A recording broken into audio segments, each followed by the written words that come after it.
Hello and welcome to Nitro Talk. Today we're going to be taking a look at the Associated or Thunder Tiger Pro 21 Nitro engine. Before we get into that, if you're into Nitro engines, vehicles, anything at all to do with the Nitro side of the RC hobby, I'd really appreciate a like and subscribe. It'd help me out. Alright, I'm going to do the Pro 21 now, and then I'll be doing my video on the 28 Pro next. But for right now, we're doing the Pro 21. Now this one is an associated version, and I believe this came out of a associated Monster GT, MGT. First version had the Pro 21. I've also, you saw when I did my Schumacher Menace video, that also come with a Thunder Tiger version, I believe. Yeah, Thunder Tiger version of the Pro 21 with a purple head on it. This one here is a Thunder Tiger version Pro 21 with a red head, and I believe that this one came on a Thunder Tiger MTA4 first version with the 21, which is the Thunder Tiger equivalent of the Associated MGT. They're like sister vehicles. Alright, but I think this is the one we're going to look at today. This has the pull start on it, although it's missing. There's an additional piece that goes on here to allow you to shaft start this engine as well. It's like a little coupler that goes on there, so you could use the pull start or the shaft start on this engine. And this has, I believe, Golden Horizons made this cooling head. It's a 6-bolt head on the Pro 21. And I believe, like I said, I believe this is made by Golden Horizons, and you can get different colored. It's a 2-piece cooling head. This top piece, blue piece, comes off, and you could get different colored ones to run on this cooling head. This engine still has a 3-shoe composite clutch on it, so we'll be taking that off. But just so, because we're doing this video on the Pro 21, I'll let you take a look at the stock head, so at least you can look at all the proper parts. So that is the stock head for the Associated Pro 21, 6-bolt stock head. All right. Also, a unique thing about these, their exhaust gasket is not a full-size normal piece. It's just kind of a ring that goes around the exhaust right there. All right, let me go ahead and pull this clutch off of here. I've shown you my clutch tool, but I really don't use that tool much anymore. I've found it's just quicker and easier to just screwdriver them off.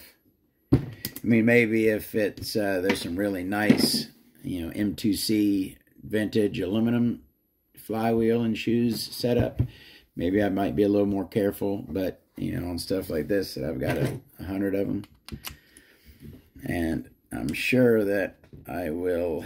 What the heck? That 10mm not want to go on there. I gotta get my flywheel wrench.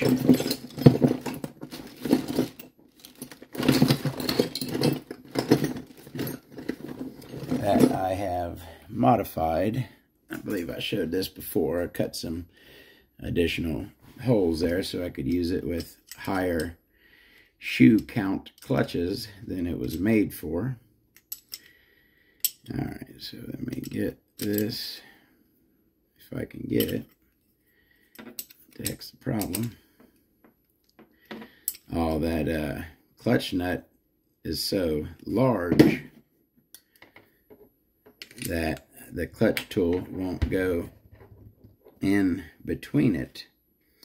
Alright, so we'll go about this the backwards way. Let me go ahead and take our back pull start off of this. Combo start, actually, I believe that thing was called. And we will lock the piston that way to remove the clutch nut. These have very unique carburetors on it, as we will give it a close-up look here very shortly. But this one, it's been removed. There's normally a spring that goes around that screw right there, the throttle return spring that is built on to that carburetor. These engines are, I can talk about the performance of these engines. You know that first version MGT that I had with the 21 in it, you know, some people might argue that that's not enough motor for a big monster truck. But I tell you what, I had a blast with that truck. I think that engine, you know, of course I would have wanted more. But like I said, I got some really good performance out of that truck with the stock 21 engine. I had a blast with that thing. All right, almost into the back of this. And now in the Menace, of course, you have a super light vehicle, you know, the Menace, with a big block and a 3-speed. So of course you're going to get great performance out of that engine in that aspect. But yeah, even for a monster truck, these engines aren't bad. All right, so I got the back off. So then I will grab my piston locking tool made by Duratrax and straddle either side of the rod with that. And now I can remove my clutch nut. Just like such.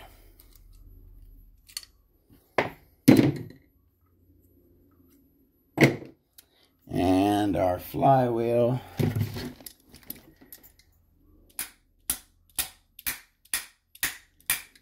is, of course, on there really good. You know, I don't, the heck's my hammer? I'm not against whacking a flywheel with a hammer. You know, and I have flywheel tools, but, you know, again, when they're on there really good, quickest and easiest thing is just give them a little hammer whack. Yeah, I gave it from the back side. So, what, maybe that right there I did to it. Oh no, I mean, it's not like it's out of balance now or anything. It's perfectly fine. All right. So now that I have the clutch and all those goodies off, go ahead and take off this cooling head, which I said I believe was made by Golden Horizons, which was aftermarket products company. See what we have in here. You know, made tons of accessories for all kinds of vehicles. It was probably sold as an MGT accessory as opposed to like a Pro 21 engine accessory. But, you know, who knows. Nicely made, this cooling head. Nice, clean lines, good cuts. Better than, I'm sure some people argue Golden Horizons is better than Integy, at least, right? What is it that people have such a problem with Integy? You know, I've had some of their parts that were, I mean, if you work with a lot of Nitro vehicles in general, you're going to come across a lot of vintage parts because they were really popular, and you know they sold a lot of them. And I've come across some vintage parts that were cheap quality, you know. If I come across a lot of other companies, maybe not all companies, but anyways, vintage. I don't hate them. I got some of their stuff. For the most part, it's just like everything else. Well, it looks like we got some oil leaking. Maybe was the glow plug not tight? Little see that oil in there. Don't know what's up with that. All right, let's go ahead and take our. It's a what? And you know what? These normally. You know what? I haven't been inside a lot of these. Back when I was running these, I didn't work on a lot of engines. And by the time I started working on a lot of engines, I wasn't really running these. So I was kind of expecting this to be one of the engines, kind of like the Super Tiger. Maybe because of the Thunder Tiger, Super Tiger, I guess maybe that implanted in my brain that the sleeve was going to be impossible to get out on this thing. But no. Popped right up with the head button. Oh, that's cool. All right. So that's that. Boy, this thing looks... what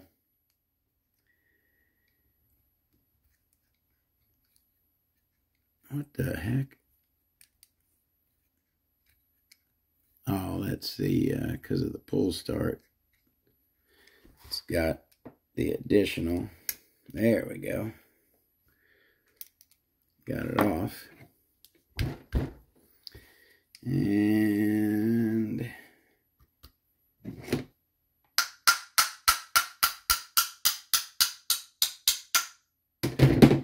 tappy tap, gentle on the end of the crank.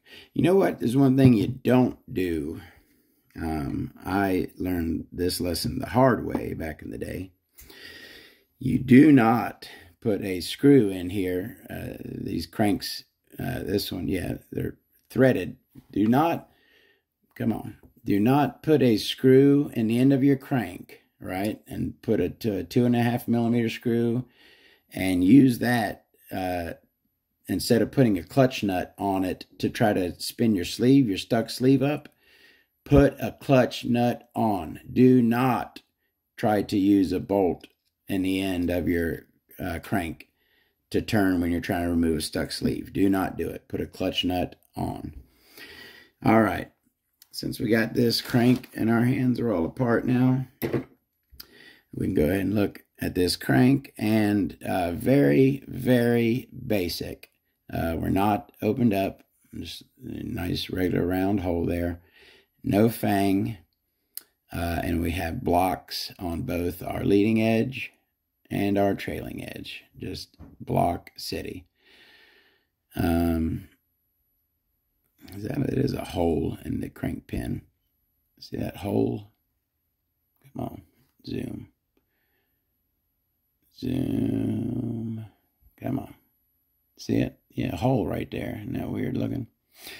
And then our induction window, kind of again, come on now. Kind of plain. Not a sharp edge on our leading side there. No ramped ledge coming in this way. We're not drilled out. Just kind of a very plain, blocky crank on the Pro 21 here. Which, I tell you what, a lot of room to experiment. I've got like freaking 6 or 7 of these engines. Maybe this would be a good one to do some experimenting on. I mean, I could do a ton of work to that crank. I could open it up.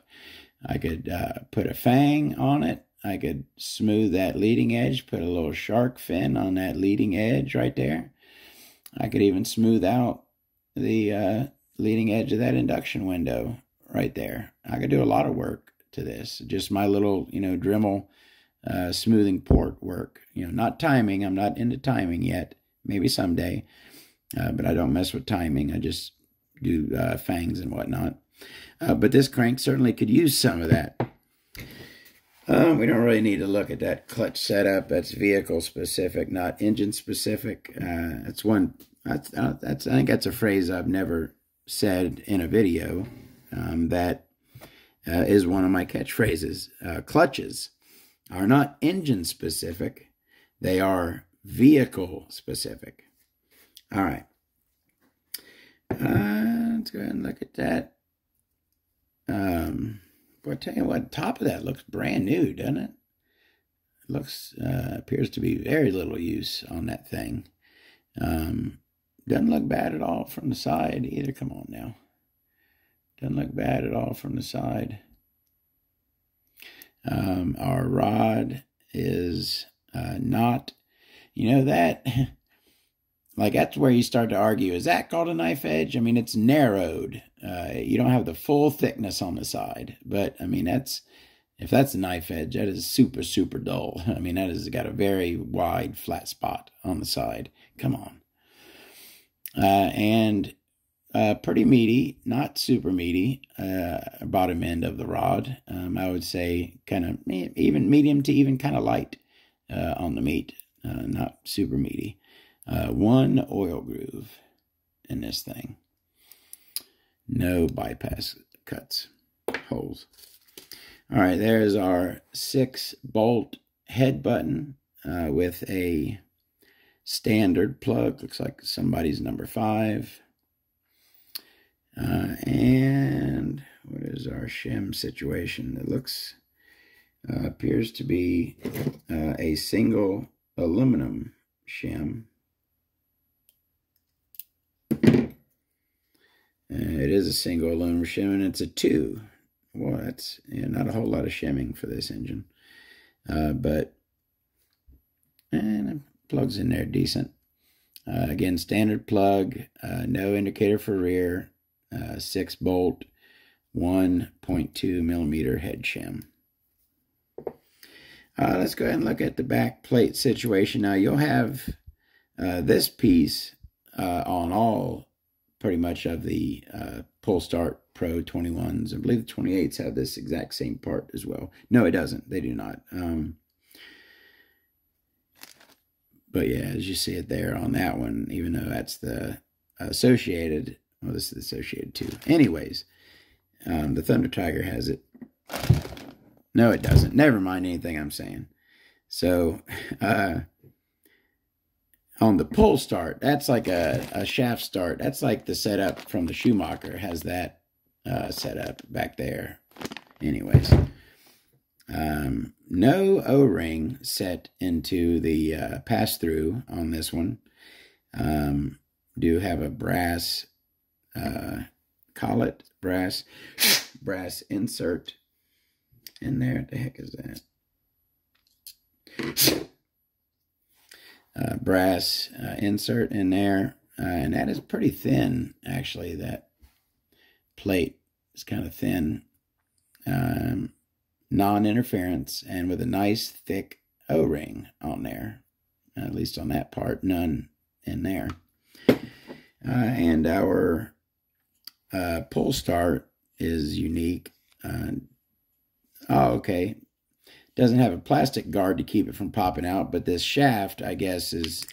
Oh, look what I did. There we go. Yeah, don't do that. Yeah, that piece is missing. It's supposed to have that coupler on the outside so that you can shaft start it from the outside. So, yeah.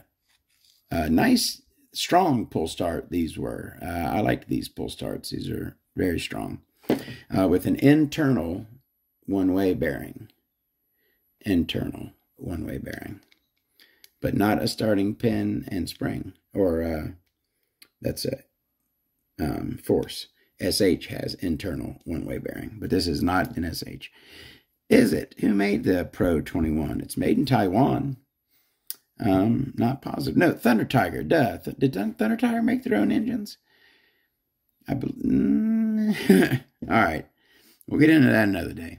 That's that Golden Horizons cooling head. We looked at the stock cooling head, right? So anyway, there's a close-up of that Golden Horizons aftermarket cooling head.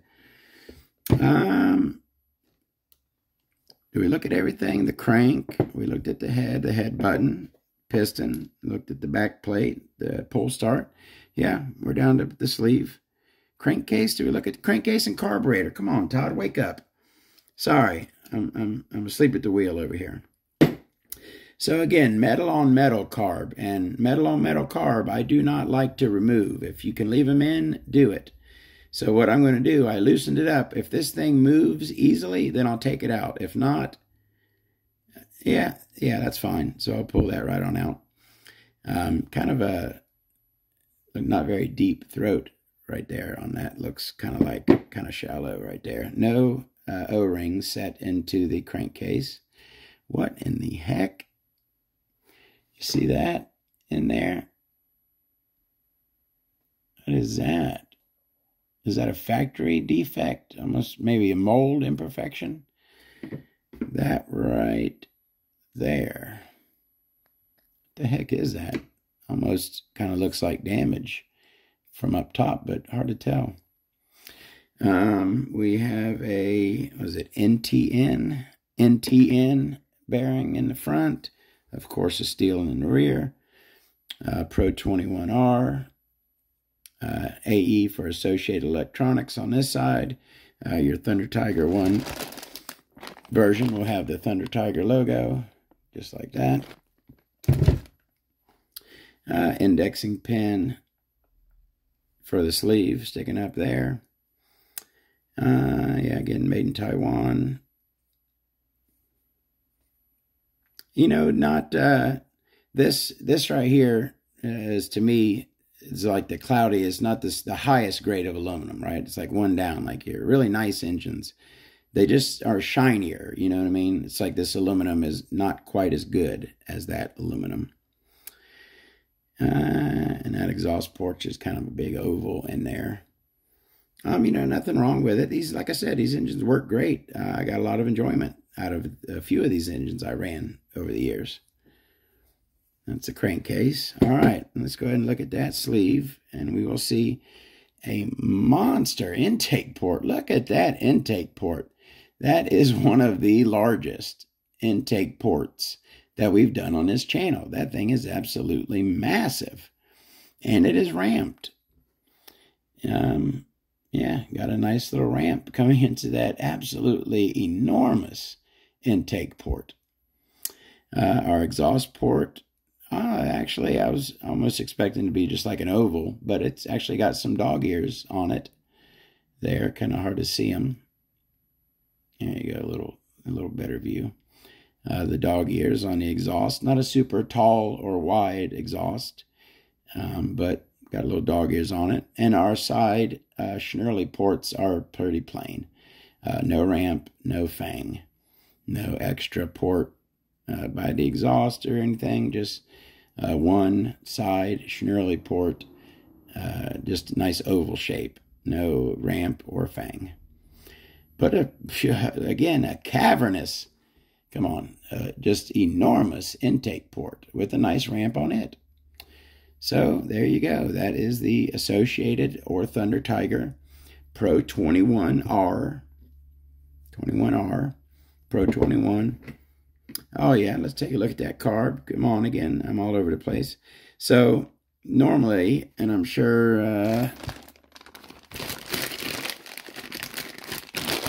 there you go. You see the spring, so it goes from that bolt, screw right there, over to your end of your throttle, and it's just a throttle return spring. You can see it right there.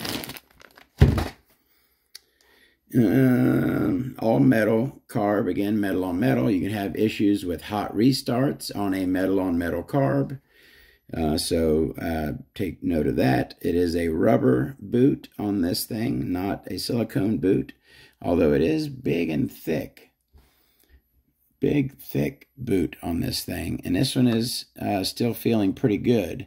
And I'm about 90% sure I haven't molly coated this. So while this rubber boot is still soft and supple, come on with the zoom. Sorry. While this rubber boot is still soft and supple, I will take and work some moly coat into it, entire surface, inside and out, and that boot will stay soft and supple. This is a 2-needle carb. The second needle, that one right there, it kind of looks like a third needle, because normally your second needle is on your slide side, right, your low end needle. But no, on this engine, your low end needle is set into the other side. Oh, you know what? It is just, there you go. That proves my point totally. It is an adjustable seat. If you see, the needle is still on the slide side. You see the needle and then the seat for the needle on the other side. The needle goes into the seat. And as you can see, there is no way to adjust that needle. That needle is in a fixed position. So to adjust the low end on this, the Pro 21 engine, you adjust the needle seat. And that's your low end adjustment right there. See? Low end, bloop, goes right to the needle seat. Needle and needle seat. See? All right. 2-needle O-ring set at the base, but no O-ring at the bottom of there. And again, unique setup thingy there with a bolt on it, and that's how you attach your throttle linkage to that. All right. Thank you very, very much for watching. More videos to come. We'll see you there. Y'all have a great day. Thank you very much.